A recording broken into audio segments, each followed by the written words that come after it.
when I'm walking down the street. I do want to say to Doni and many of you in this room that over a very long career in this city, all of you have helped me and my colleagues tell the truth and to try to tell.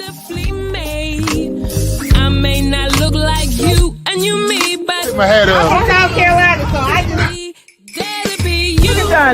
What does this event mean to you, Miss Peggy Moss? Oh, my heart. Happy 20th anniversary. My heart is about loving up on my sisters. Do you know what it feels like to have your sisters in the room? Done. and dare to be different and unique. I'm gonna be the best me I can be by letting His glory shine through. I am beautiful, I am blessed, but not just what you see in the flesh. I'm free from people, free from myself. There's The doctor lived next door to the janitor to the reverend and the lawyer. We were together. Now we get so high and mighty that you create stress for your society because you don't like poor black folks either. That's a health problem. Get yourself together so I can stop being taking care of geriatric people and get back to pediatrics. I thank you, Doni, for all you've done. Let's keep doing it all the more. letting His glory shine through. Dare to be you, dare to be me, dare to be different and unique. I'm gonna be the best me I can be by letting His glory shine through. And I dare you, I dare you, I dare you to be you. First name's Doni, last name's Glover. In it to win it for the long haul, baby. It's a beautiful day in the neighborhood. All right, all right, all right. So 9 years ago tomorrow,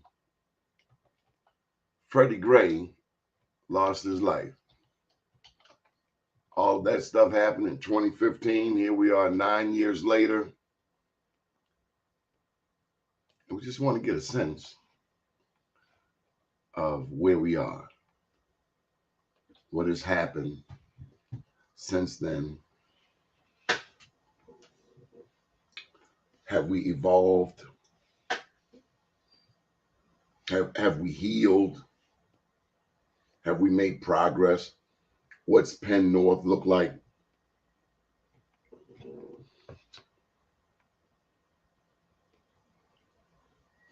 It was the absolute worst time for me in Baltimore. There was a fire down the street. And for those who may not know, I live right here in Sandtown. We're broadcasting to you live from Sandtown. It was ugly. It was the ugliest time ever in Baltimore. Since 1968. I was 3 years old at that time. That's when Dr. King was killed. But Freddie Gray, here we are 9 years later. What are your thoughts? If you want to join us, we'd love to get your thoughts, your comments. Here's the link. Just copy that, put it into your browser. We'd love to hear from you. We'd love to hear what your thoughts are. 9 years. Next year will be a decade. What's changed? What's Penn North look like? We're in the middle of a mayoral election. Does that have any positive impact? Negative impact? We have a black governor now, 9 years later. Freddie Gray, April 2015. I think the unrest was on April 27th. Freddie Gray died, the accident, the arrest, I should say, happened April 12th. Tomorrow would be the day that Freddie Gray transpired, got his wings, the 19th. So, given that this is the week that all of that happened here in Baltimore, make Penn North the epicenter of international media attention. International, people from all over the world. Spanish TV was here. CNN, Geraldo, Imagine seeing Geraldo at Penn North. I saw him. I remember, too,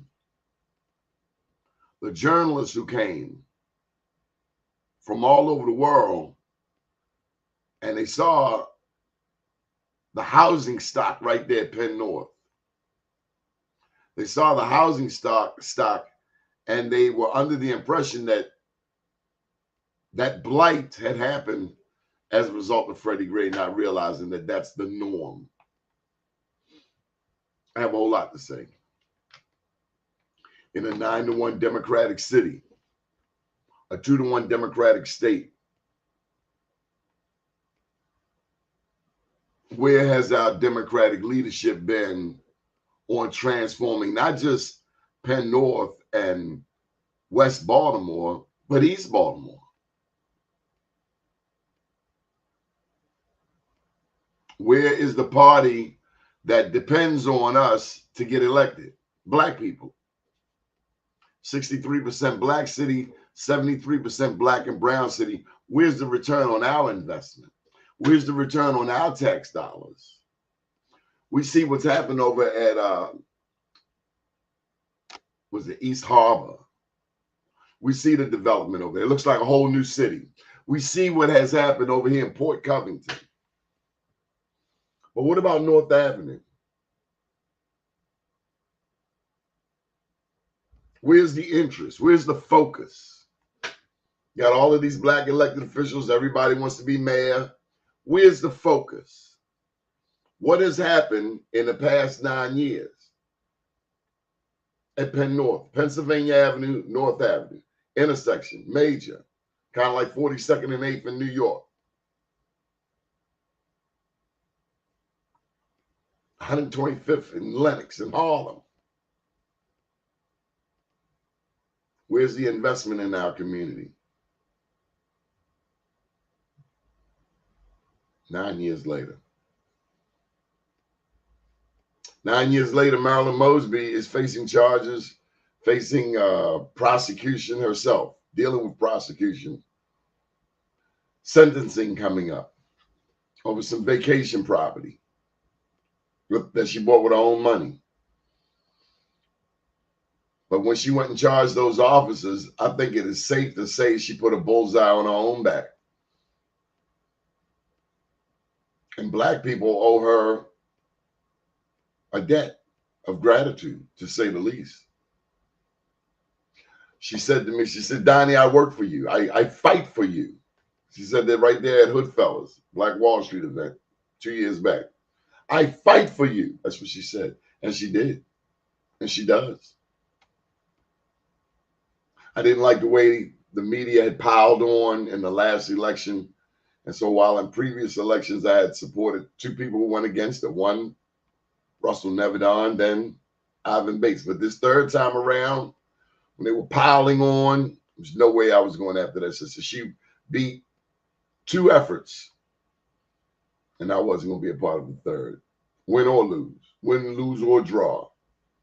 Because she did something that was unprecedented, and it set a national trend that police officers can get charged for their dysfunctional and abusive treatment of black people. I think of the Baltimore County cop who did a hip flip on a black woman, a senior white male officer.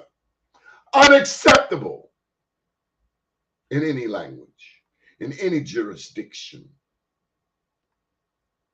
Some people don't know that that's not how you treat people. Would you like somebody hip flipping your mother?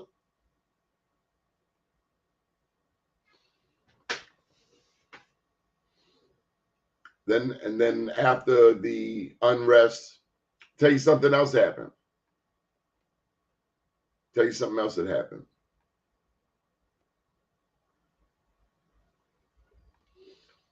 The day of the funeral, there was all this chatter on Twitter, social media. We had provocateurs in town, black provocateurs, under the guise of the Nation of Islam. They weren't Nation of Islam. They certainly weren't any Nation of Islam people that I recognize.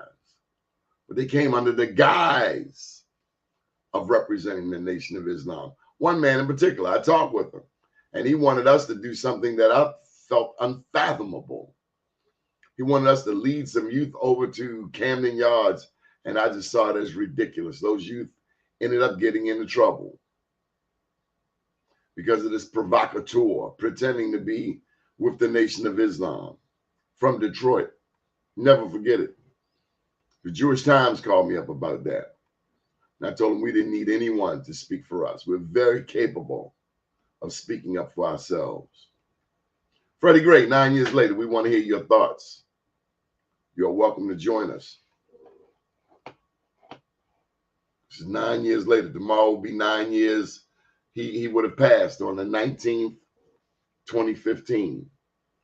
And it changed Baltimore. It transformed this city to another level, to a whole other level. In many ways, we became characterized, further characterized as something we are not. The president, Barack Obama, called us thugs. He was horribly misinformed. The thugs were the police, including the commissioner, who shut down Douglas High School and closed down the subway. Actually, he closed down the subway at the same time that the principal of Douglas closed down Douglas, which is like a block and a half apart. These kids, you let them out early, but the police commissioner closes the subway. Stephanie Rollins Blake knew nothing about it. And then they give this woman a civil rights award. And I'm trying to understand, for what? Yes, I said it. For what? You took money from the Rex and put it on a damn Grand Prix that doesn't even exist. For what? Whose civil rights did she protect? I don't remember hearing her say a damn thing. But this is the chicanery that spews out of the mouths of people who don't know any better. Freddie Gray, we'd like to hear your thoughts. This is 9 years later. 9 years after the worst display of public unrest since 1968. We've not seen Baltimore look so bad. There's a car on fire down the street. And I remember the thought I had at the time, like, I got to get the hell out of here. And then I stopped and paused for a moment. I said, I ain't going no damn where. Let them go. I remember the curfews. There was a curfew here in Sandtown. There was no curfew in Charles Village. Baltimore is as racist and as segregated as ever before, as evidenced by the recent scenario over there in Roland Park, where people in Roland Park felt the people in Hose Heights and adjacent community founded by a black man didn't deserve access to Roland Avenue. Can you believe that stinking racists still exist today in Baltimore? Are you kidding me?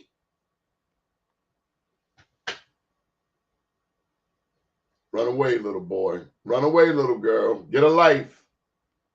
God don't like ugly. He cares less for beauty. 9 years later, what are your thoughts? What happened to Baltimore? Have we made progress? Have we moved along? Have you gotten more involved in your community? This is your community. First and foremost, it's your community. It's your school system. If you have children in the school system, you should be in your school, in your child's school. You should be in the PTA, truth be told. But we busy on TikTok. That's what we do. We all into the Ravens, but we don't know our kids' teacher's name. And we want to blame somebody else for our ineffectiveness. Crazy.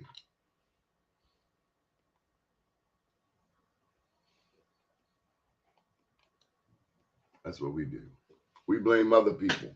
We don't want to take ownership. We don't take ownership for ourselves, for our community, for our schools, for our families, for our city. We want to blame it on somebody else. We want to blame this person, that person. We want to blame government. We ain't been to a city council meeting. We ain't been to a community meeting ever. But we complaining. It's not going to work. It's not going to work. 9 years later, what are your thoughts? What happened? Where are the leaders? At Penn North, I remember every elected official around came through there. They wanted to get some airtime. They came through Penn North. Ain't seen them since. Some we saw in that corner we've never seen at Penn North. Elijah Cummings was there. He lived right around the corner. I'd never seen him at Penn North before.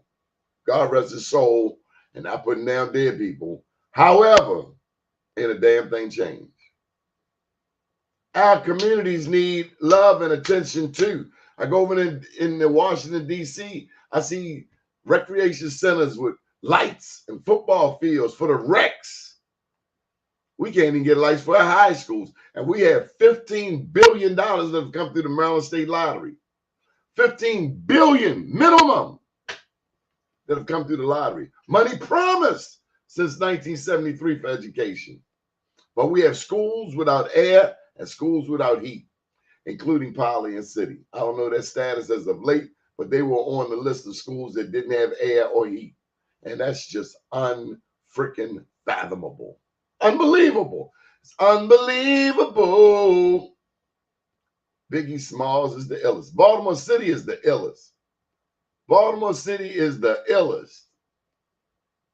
And we keep voting for the same damn Democratic Party over and over. They tell us not to vote for Republicans, even though Republicans have put more on Penn North and North Avenue than anybody thus far. Now, we know that Westmore just put some money into Winata, as you'll see listed right here. And we thank God for that. It took a governor to come in 2022 to handle something from 2015. Hogan and them did put, and I'm talking about a Democratic government, Hogan and them did put money into the Imad Center and in the Coppins, Walbrook Lumber Mill. Ehrlich put money over there. In fact, Hogan and them showed up down at Penn North. Rollins Blake was nowhere to be found, but they give her a civil rights award. It makes you wonder, who in the hell comes up with these awards? And what is their point? What is their purpose? Because those of us who were on the ground, we remember the story. And Rollins Blake was nowhere to be found. She was what you call MIA in her own city. She could never go down in history as a hero. Spade's a spade. It is what it is. Get mad, get enlightened. We're not knocking anybody. Hey, we all make mistakes, but please don't paint this lady as the hero.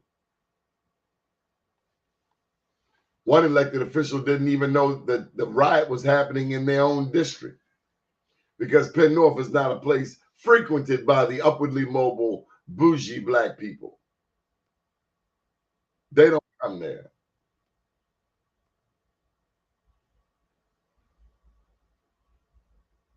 Just my thoughts.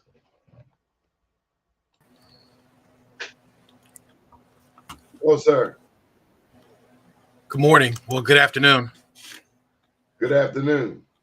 Apologize for the tardiness here. The engineer's life is never dull and boring. Yes, sir. Like to get your thoughts. We'll be enjoined also by Reverend Todd Yeary. Praise the Lord, Reverend. Well, that's a long title. Hey, look, what other title can you get in that name? Whatever my mama sacrificed for, I'm putting it all in there. Can you imagine when you become the executive director? So the executive director, Reverend Dr. S. Todd Yeary, Esquire. Wow. Yeah, you know that's why keeping it short. That's why I hang out with you, because you remind me that you know me before I had no titles, any titles. We were trying to figure out our way up on that red clay down in Atlanta. I know it was hot as all outdoors in Atlanta, and that financial aid line that was about a block long. Freddie Gray, man, 9 years ago. Yeah. Um, a transformational moment born out of a tragedy, which seems to be part of our story, right? We've often had to make chicken salad out of chicken dung. I know I can't say the word, but you get the flow. Um, it pulled the covers off of what Black folks already knew, that policing, not just in Baltimore City but in America, was problematic. We had seen it before. Freddie was profiled, chased, tackled, injured, and taken on a rough ride that ultimately led to his death. And so 9 years is a reminder that even as we look back at that day, and a lot of folks will focus on the uprising that flowed from it, from the frustration of folk in the city, and will often kind of blame those who've been victimized for expressing their pain in a way that's not been approved by the victimizer. We find ourselves still fighting these same issues, albeit with a much different legal landscape, because the current Supreme Court is doing all that it can do to roll back and take us back as closely as it can to the circumstances we found before Brown versus Board of Education. And it's not just in schools, it's in the streets, it's in business, it's in banking, it's in access to capital. And so Freddie Gray's death was not just about some Black kid in the hood getting chased on a Sunday morning, not wanting to be bothered with the kids, be bothered with the cops, rather. It was really kind of emblematic of a much deeper and more sinister reality for Black people, that there was no place, no time, no circumstance under which we're not subject to be annoyed by the system simply because the system wants to. Jason? The 4th century philosopher Aristotle said that poverty is the parent to crime and revolution. And what you really saw with the whole Freddie Gray incident and the uprising that took place afterwards was a failed revolution. That this community has been impoverished for years, has been promised so many things from so many different entities, whether it's federal with the empowerment zones, whether it's state coming in and realizing that this area is distressed, and that the community is speaking out through the uprising, whether it's the local government trying to provide resources for that community, but missing the bar every time. When the whole incident happened, one of the first things I was crying about was, well, we need to make sure that there is an economic infusion in this community, because that's what this community is calling for. This community is calling for investment. This community is calling for love and compassion. This community is calling for people to be concerned about the plight of this community. And you didn't see that afterwards. Freddie Gray was the catalyst that launched that movement of the people, the uprising. But you didn't see anything bear anything afterwards. You didn't see any fruit bared afterwards. You didn't see the people that should have been listening the most, the government, the city leaders, those who are invested in the communities, the pastors. And no offense against you, Doc, but the pastors in those communities, except for pastors like Pastor Simmons, who has served that community, on a shoestring budget for years, and had to adore the failed promises, the promises that were given to that community that never came through. So for me, when I look at this, I look at the fact that we didn't take someone's loss and turn it into a movement that transformed the community based on that movement, based on that pain, based on the years of, police brutality and police oppression in a police state that we've been in that community for years, we didn't improve on anything. We had an incident, and I have to thank folks like Marilyn Mosby, former State's Attorney Marilyn Mosby, who did at least charge the officers. But where was the movement after that? Where was the true transformation? Where was the economic infusion? Where was the reaching out to those young men that were like Freddie Gray, that are in the same similar situation? Where's the reaching out to those individuals in Gilmore Homes and really looking at helping and serving and uplifting that community? I don't see that. I still see in some cases we've regressed. We've actually gone in some cases worse than we were in the position before Freddie Gray. We're actually worse economically in that area. Gilmore Homes is still in dire straits. It's still dealing with crime and poverty and drugs and addiction and everything else that we see, and a policing community that's over-policed. We still see these same similar dynamics. Nothing has changed. And don't forget, for an act that was deemed a homicide, no one has been arrested for his death. It's a cold case. Why? Because the police committed the crime. That and the prior comment about progressive prosecutors. Let's talk about that. With the election of Marilyn Mosby, Kim Foxx in Chicago, Kim Gardner in St. Louis, others across the country, the first thing they were met with was outright hostility, even threats of prosecution themselves for the way that they were applying what has been universally considered the prosecutor's right, which is prosecutorial discretion, applying the resources of the state's power in ways that advance what we would call justice. When that justice didn't line up with the entitlement, let's just be real clear that the revolution that Jay was just look, at the end of the day, that revolution has to be ongoing. It is not going to be a one and done. The system is designed to insulate and to self-protect. And so we have to remain vigilant and insistent upon continuing to do the work that's going to move the needle, because there's always going to be this excuse. There's not enough of whatever the resource is to go around, and the priorities, there's always something that's a higher priority than the more immediate need of the express pain of poor people. Let's just be real clear. And if we didn't learn it before Freddie Gray, then it means we've not been good students of history.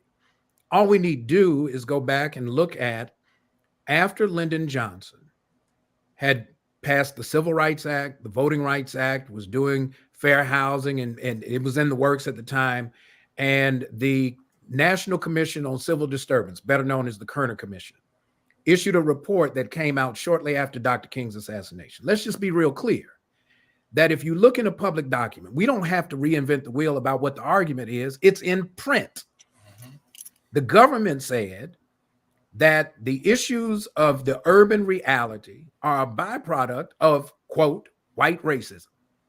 And when it talks about white racism being implicated in the ghetto, the document says white racism created the ghetto. It sustains the ghetto. It accepts the ghetto as a reality for some. And that in the course of looking at this, a lot of it was tied to the lack of economic opportunity, over policing by police, the issues of not having a just legal system. So this ain't new. Our issue is we view these problems in the prism like this is the first time this thing has come up. They've been kicking black folk in the behind since black folk had been a thing. Let's just be real clear, particularly here on these shores. To somehow now think that we have anything other than an obligation to keep the fight going, because you're going to change faces, they're going to move the seats around, they're going to pretend that somehow or other, this is a different time because they've done things. Yes, we have a consent decree. Yeah, we have this ongoing monitoring. But we still have a disparate city budget that disproportionately invests in a department with legacy costs and the size of the department per capita. is so excessive for a city of its size, population-wise, it's problematic. Nobody wants to talk about that. And so the fact of the matter is and here's the real rub. If we're going to change the dynamic, we have to change the level of our engagement. Now, you know, Doni, I'm in the civil rights game. A lot of times I hear this thing about, well, I ain't voting because voting don't change nothing. There's something in the Kerner Commission report that is very telling, and it came in its analysis of Black power needing to be more than rhetoric. It ain't enough to say you got it. It ain't enough to shout James Brown's "Say It Loud, I'm Black and I'm Proud." I get it, and we need to be able to express it. But this is how they defined Black power in the Kerner report. Black power, true Black power, is demonstrating the ability to swing the outcome of an election. If you can't change the political reality where they use public funds for private interests, you're going to end up having to endure the circumstances that we always complain about aren't going to change. And so the reality is who's controlling the spending of the city budget, the state budget, and the federal budget. Federal budget, trillions of dollars. State budgets in the aggregate, $2 or $3 trillion more. City budgets in terms of pass-throughs. There's a whole lot of public money that gets spent in some curious ways. And a lot of times the authorization to spend that money shows up on the same ballot that we trying to elect public officials, and then we say, we ain't voting. Well, just because you ain't voting don't mean that they're going to stop spending against your self-interest. And so your failure to vote is a vote. It's a vote to say, I'm going to let you spend it the way you want to, for whatever you want to, even if it means you're going to ignore my issue. I have to agree, Doni, with what I just wanted to just tag on what he just said. Just look at what's going on currently. The state of Maryland is getting ready to spend $1 billion in what they're calling the largest state project ever. And it's a prison. It's to fill the prison at the old Castle Grayskull, the old prison. It's a prison now. Given it's going to have mental health facility and additional wraparound services, but you're spending $1 billion. Just imagine if you just took that 100 plus some odd $1 million that was already allocated and was supposed to have been invested in the Sandtown Winchester community and the Upton Penn North community. Just imagine if that money that they were promised that was supposed to have been allocated came from the federal government. Everybody's talking about all this hundreds of millions of dollars that nobody has seen, no investment. You know, so this is purposely being done. This is purposely being done.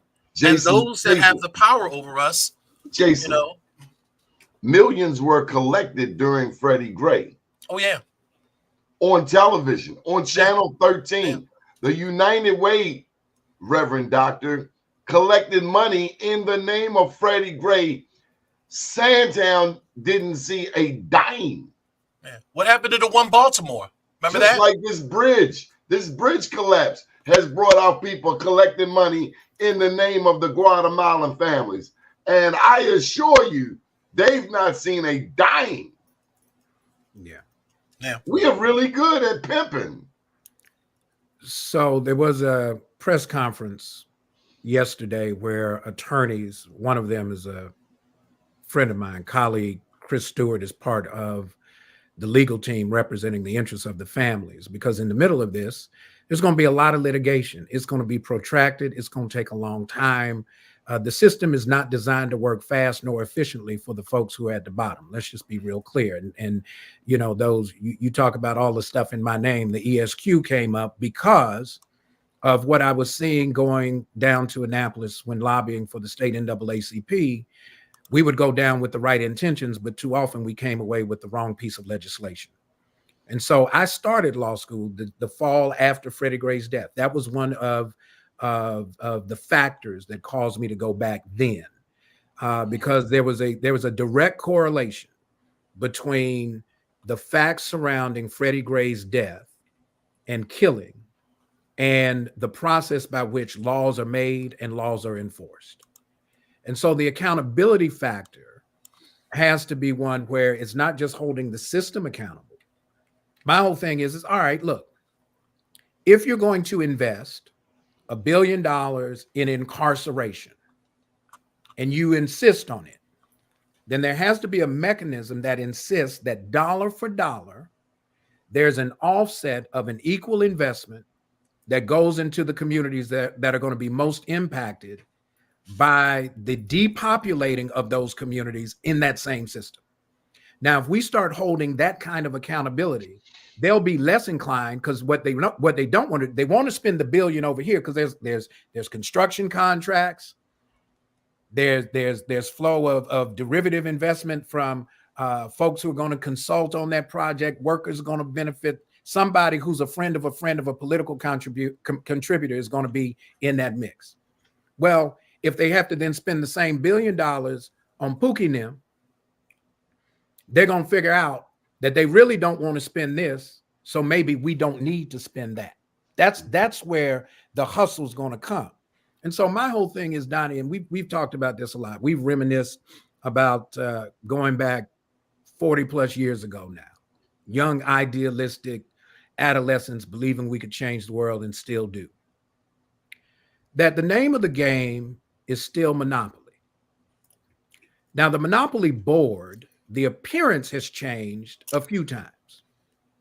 The rules have not changed once. Same game. Same game. And the rule of the game, the most important player in the game of Monopoly is the banker. Mm-hmm. We're arguing about which piece we're going to play with. Who going to get the cannon? Who going to get the dog? Who going to get the shoe? Nobody wants the thimble because we ain't figured out what the thimble is or what it does. So we don't even know what to call it. And then the next thing we do is we take on this mentality that our whole strategy is to figure out how we move around this board without getting jammed up for trespassing, so we can pass go and get another minimum wage check. When we should be going after the whole bank. The whole bank, every street, Baltic Avenue. We shouldn't be trying to live to get the chance and get a get out of jail free card. The mindset and the mentality of Monopoly is really the urban reality. We just want some bail money and some help with our light bill. We shouldn't be leasing, we should be owning.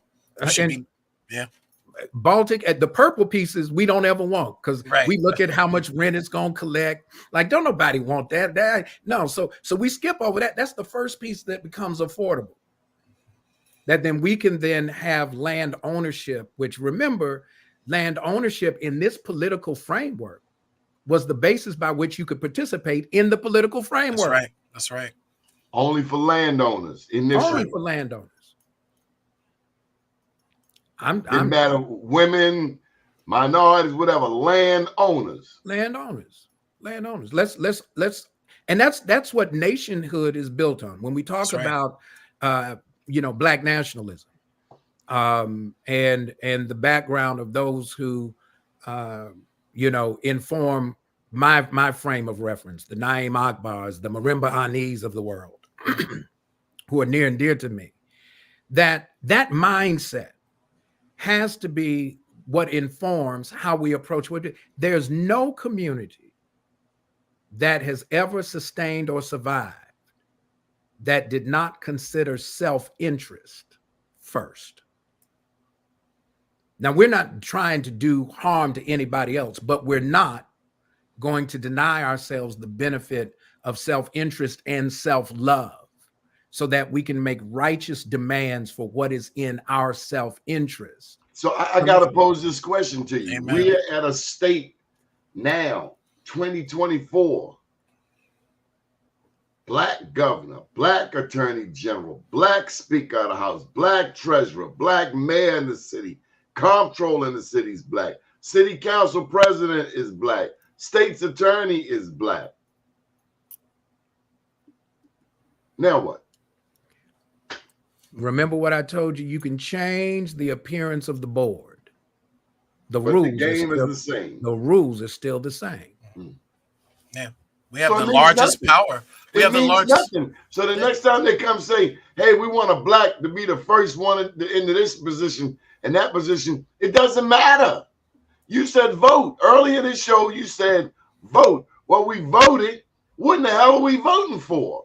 Yeah. Because I thought when the Trumpster people vote for Trump, Trump is going to then serve first and foremost those people who voted for him, Correct. including some black people. Well, let's look at the who. That's important. So we keep voting for who. We should be voting for what? Now I have this thing, Doni. You know, every now and then as a preacher, we try to come up with little sayings and little slogans. You know me from the first time I tried to ran for freshman class president when we were in college, and I said Yeary and you, an unbeatable combination. So we come back with some little slogan, right? What, WHAT, comes before who? Remember when we were in grade school, we learned how to alphabetize. A comes before B, comes before C. And if it's the same letter, you move to the next letter. And so we keep putting our what issues in who resolutions instead of saying our what is going to determine the who. So let's have a what conversation. I don't care who you are. I don't care what you say your label is. The truth of the matter, in this country, most black folk were Republicans up until the Great Shift. That's right. From the Great Society Plan. And then we saw the political, hustle. And now there's this entitlement that we often see from one side and a complaint on the other side that we're not getting enough. But to the point you made that, with the former president, they always take care of who's prioritizing. But if you look at the racial wealth gap, there's an actual measurement that we can look at. It don't matter who you put in office. That racial wealth gap has been widening.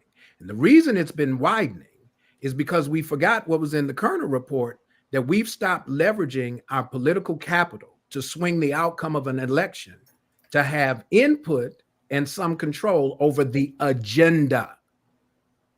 What's the agenda? Not what your pain is, not what's ailing you. What's the agenda? Others come with an agenda, and their agenda, AIPAC comes with an agenda, right? The conservative caucus, they come with an agenda. What's black folks' agenda? Not what's black folks' pain. We can all recite that. It's been the same pain for a long time. But what's our remedy? And what's our demand of whoever wants our vote, and say, all right, we'll have a conversation with all of you. You can be Republican, Democrat, Libertarian, I don't care. But let's have a conversation about the substance of what you're going to do and how it's going to impact our ability to create generational wealth building and control of land. That's been the biggest thing that made Reconstruction the failure that it was, is when they realized that land interest, wealth building was part of that mechanism. They went to work. And as soon as they had the compromise of 1876 and 77 to make Rutherford Hayes the president, the condition was take the federal troops out of the South to make sure that the transition of those who were formerly enslaved would no longer come with federal enforcement. Let them fend for themselves. Then the next thing you start seeing is the benefit of convict leasing, labor exploitation, and the creation of wealth at the expense of black folk.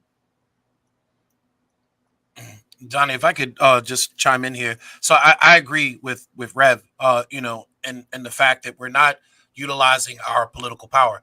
We have the most Maryland delegation in Annapolis right now than we've ever had historically. But yet we still give concessions. We still give in. We still work between the aisles when technically, in many cases, we should work collectively as a coalition, as a group, and in some cases, stronghold bills to get what it is that we want. You saw Adrian Jones, Speaker of the House, Adrian Jones, put together a black agenda. But has that black agenda actually been pushed forward? Has it actually bared any fruit? Have they actually worked with the Maryland delegation and the Baltimore delegation, again, that is the largest that we've ever had, to really truly codify that black agenda, to really put together and forge and put together in some sort of resolution a black agenda for the state of Maryland? We're not doing that. And so I agree with Reb. We're not utilizing our political power, but yet we're in the greatest position that we've ever been politically as African Americans in this state. We've never had this much political control and political power. but yet we're not utilizing it. Matter of fact, we're voting against our own interests. We're voting for term limits, an issue pushed by Fox 45. Listen, Ripsy Morgan, as hard as it took, you represent the Douglas and Marion Bascom and the Goon Squad and Judge Joe Howard and all of the political efforts to get us to where we are, and these fools have voted against it. listen. Talk about getting played. As soon as when you ran down the list, black mayor, black state's attorney, black comptroller, black council president, right? Now there are term limits. Listen, monopoly. The board has changed. The rules have not. The mindset has to be, as much as we might dislike the system of capitalism, we may not like it, but we better master it before it masters us until we get a system that is more workable. And nobody's going to, look, I tell folks all the time, do the right thing is not a political philosophy. It's a Spike Lee joint. It's a movie. It's a movie. At the end of the day, we got to get back to dealing with the thing. And this is something I learned from spending my time at RPC. Rev would always say there's never been, no one can ever point to a policy interest that positively impacted black people that hurt white people. Can't point to one. Not one. Yeah. Even integration. Yeah. Even integration. Never. That's what we keep saying. They have been cutting their own throats for decades. Yeah. That's why we keep saying none of the mayoral candidates have a black agenda, because many of them are afraid that they're going to offend white people. But we're not. We're saying they're afraid to say black, Rev, in 2024. Or you reparations. are black. White people expect you to look out for your own dead people. Yeah. But we got black leaders who still think the white man's ice is colder, and you want to be my man? Listen. That's why Yolanda Pulley was saying to folks, she said, look, she said, I'm unapologetically black, but it doesn't necessarily mean because I have a black agenda means that I'm going to trample on your rights as a citizen in this state, that I'm not going to include you in this state. But what I'm going to do is put our community priority first, then everything else afterwards. Because the way we've been doing it for far too long is we've been marginalizing the black community since the early 19th century, since the early late 1800s. You know, when folks migrated from the South to come up here for opportunity, they ran into Jim Crow Baltimore. They ran into a segregated Baltimore. They ran into just as much racism as they were running into the South. So they didn't have the same afforded opportunities as their white counterparts. So it's about time, when you really look at the history of Baltimore City, since the incorporation of Baltimore City, black folks in this city and indigenous people in this city have never had an opportunity to live the constitutional dream of life, liberty, and the pursuit of happiness. It's historically documented from the federally backed mortgages that they only gave to white people, to the laws that were on the books in 1911 that said that you couldn't live in certain neighborhoods if they were concentrated with one group. So neighborhoods like Roland Park that were concentrated with white people, black people couldn't move into. When you have these rules that are pressed, and we forget something here. A lot of these civil rights bills that came out in the late 60s were directly related to the policies and bias and bigotry that was taking place in Baltimore City. The Federal Housing Act was in relations to what was going on in federal housing here in Baltimore City.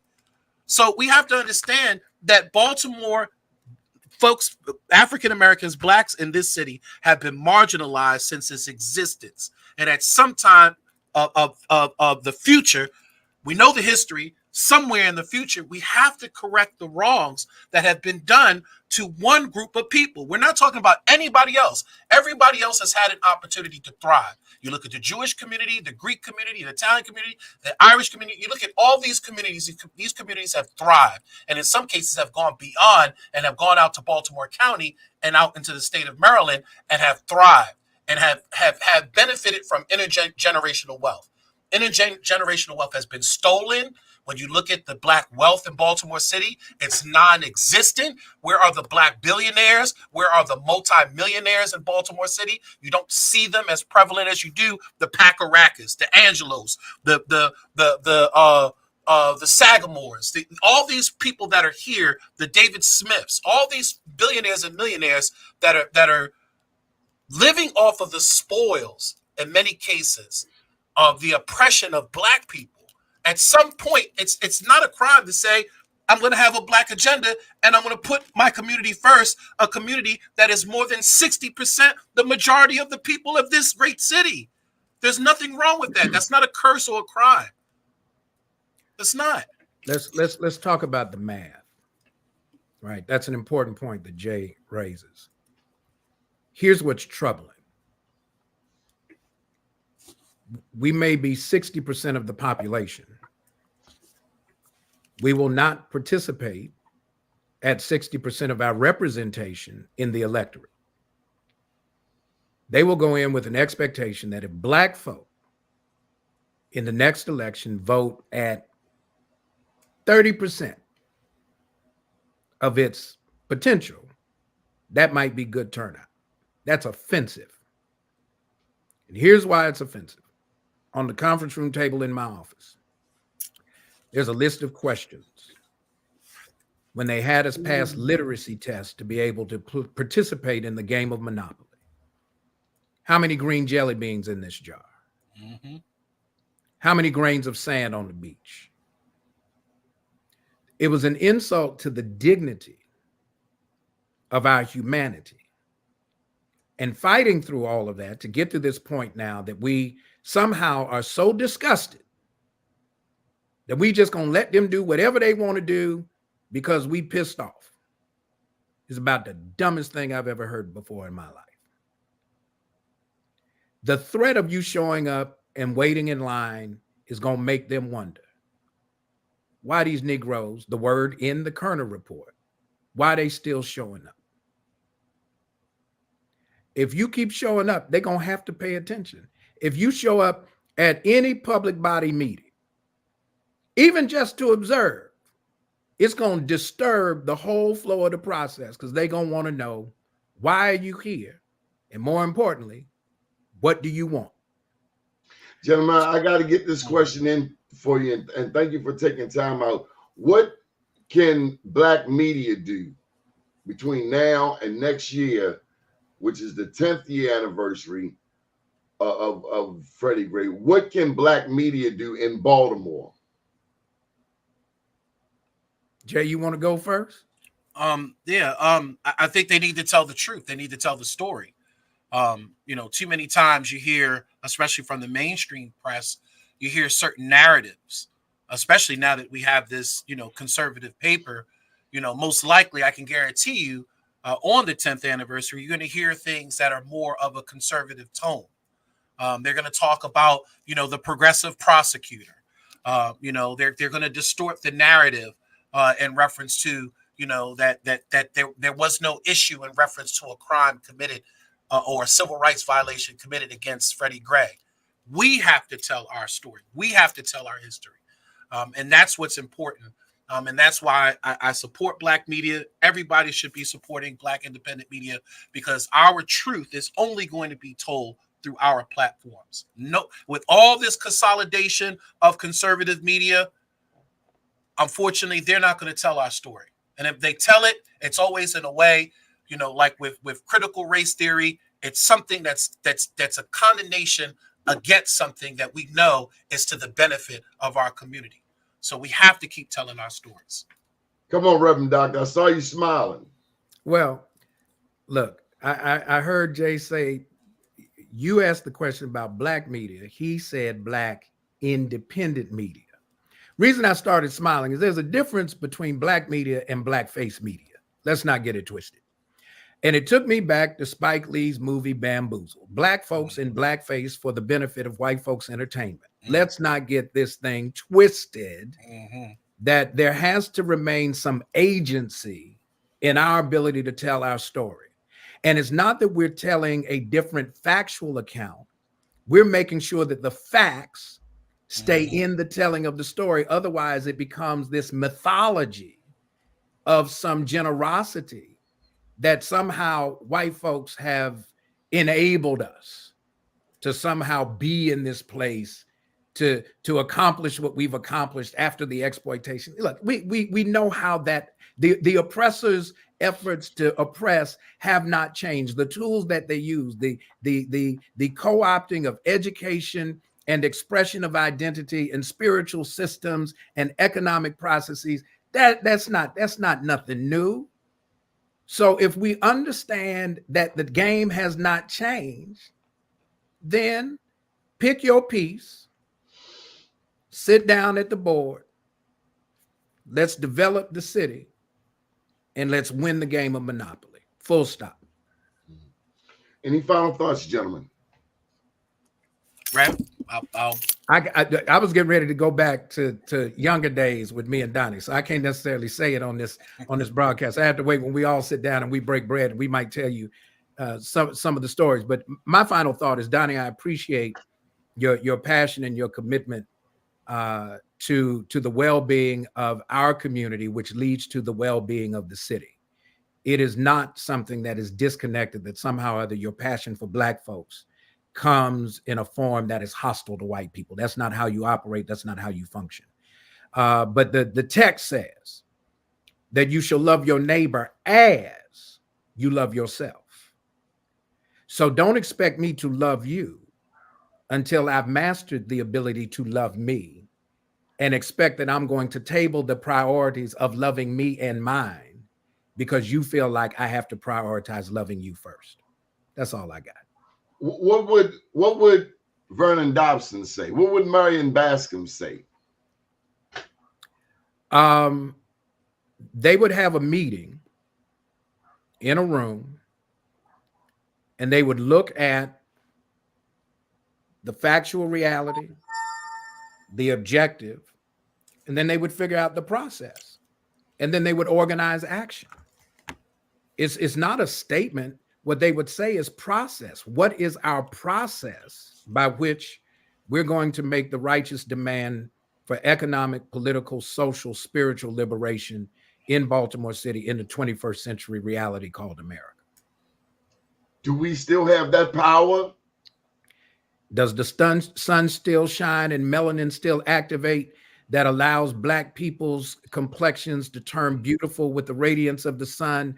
Does our energy change in resonance with the orientation of what happens by the divine power that created everything we can see from everything we cannot see? Does the orientation of the pyramid still line up with the orientation of the stars, with the framework that says, as above, so below? Thou art in heaven, hallowed be thy name. Thy kingdom come, thy will be done in earth as it is in heaven. Do we still have that power? If there is a God somewhere, I believe we still have that power.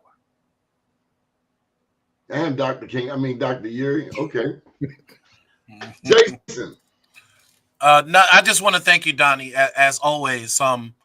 If it wasn't for your platform, Be More News, and just celebrating just the greatness in our community with the whole Black Wall Street series, if it wasn't for that, to me, I wouldn't think positive and I wouldn't be hopeful for our community. But knowing that there are fighters out there, there are true warriors out there, like Reverend Yeary out there, folks like you, Doni, that continue to keep us informed, and then sometimes keep us entertained, and sometimes slap us, on our wrists when we need to be chastised, and we need to be told better.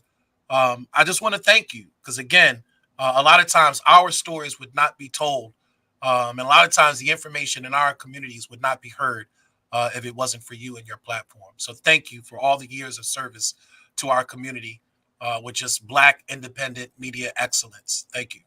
Well, Jason, I want to make sure you get home safely tonight. Who are you supporting for mayor of Baltimore?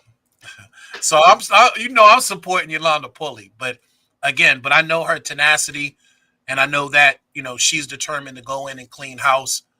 She's an incredible researcher who's been looking at doing things right in this city. You don't have to reinvent the wheel. The solutions are out there.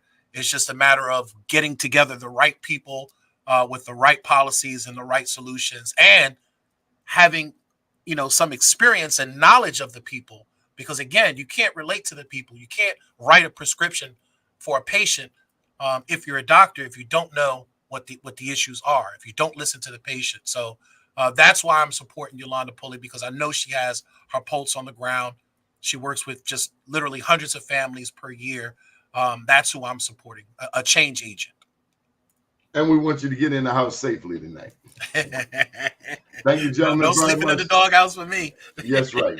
That's Dale Wallace there, our Morehouse brother, Todd Yeary. Yeah, tell Dale I'm gonna call you. I'm glad to see you.